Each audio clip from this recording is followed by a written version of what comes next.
Chinese economist says if Bitcoin is widely adopted, we're all going to die. This is not a joke. Chinese economist, can you give me a kind of worst case scenario? What kind of systemic shock would it be to the current financial system if Bitcoin is widely used in China or the rest of the world? He said, I can tell you exactly what's going to happen. We are all going to die. This is not a joke. He pointed out that Bitcoin has a very strict, limited total number, which means that this is a deflationary currency, noting that it will not expand as the amount of human development grows. Consequently, he asserted that with Bitcoin adoption, our society will fall into a death spiral of deflation. The whole society is going to shrink and self-explode. That's what he alleges happened at the end of the Ming Dynasty when they were short on silver and actually, as it turned out, switched to paper money. Josh Shigala, is the professor correct? Is Bitcoin's deflationary nature going to kill us all?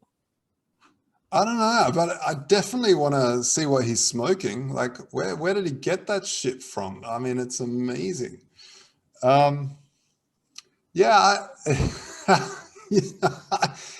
the thing is, as Bitcoin becomes more popular, you've got to pull out the bigger and bigger nonsense just to sort of, get involved, get your story out there, because no one's going to pick your story up if you say, no, I don't think Bitcoin will work.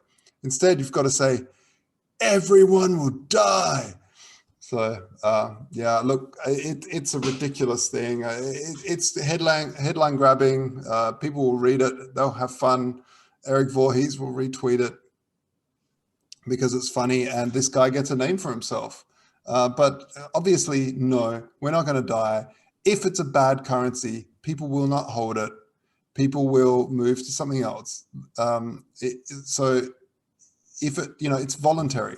You're not being forced to use this. It's very different to a deflationary currency forced upon you from a state, from a large government. In that sense, what happens is that you do get into a stagnationary effect where you don't want to let go of your silver because it's going up in value. And same with the Bitcoin, right? You don't want to let go, but at the end of the day, sometimes you have to. I mean, you can talk to many early Bitcoiners, and the reason why they're not mega silly rich is because they had to pay bills back when it was 23 bucks. So you had to put 100 Bitcoin down for your apartment, deposit when you moved apartment. 100 Bitcoin that could buy you 5 luxury apartments now in cash. So of course you want to hold, but at the same time, sometimes you have to pay. And if it's not the right currency for you, you won't hold it, you'll hold something else. And this is the whole thing about voluntarism or free market capitalism that is not forced upon you, is that you have the choice to make choices that might work in your favor and your family's favor. So it's a ridiculous notion. The guy wants clicks. The guy wants headlines. That's just silly. Well, I want to push back on Josh a little here, because from a Keynesian perspective, you can understand exactly what they're saying. They will die 1,000 deaths. All of their tools to attempt to control the economy would be taken away. So it really is like cutting off their hands and just letting them bleed out.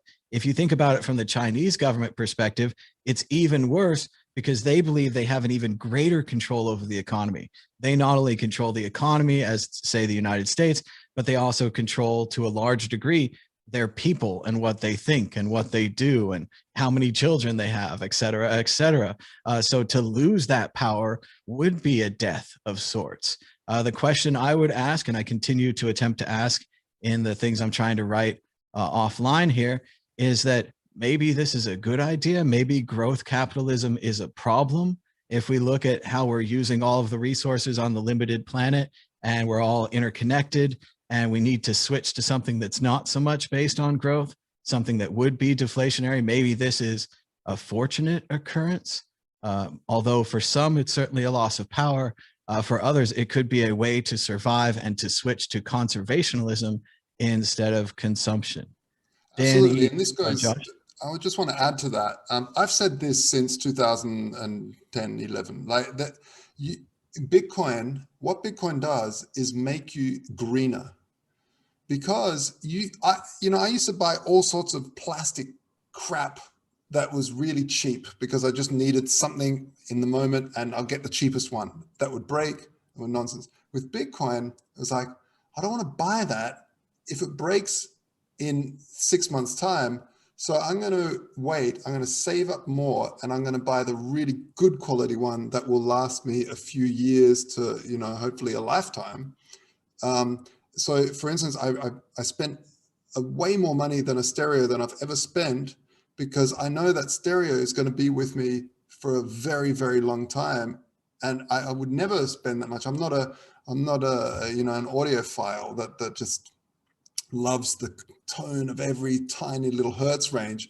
I just wanted some real, but I wanted quality that's not going to break because I know my Bitcoin will be worth more in the long run. So it's a very, very green thing. So put that in your pipe and smoke it, Elon.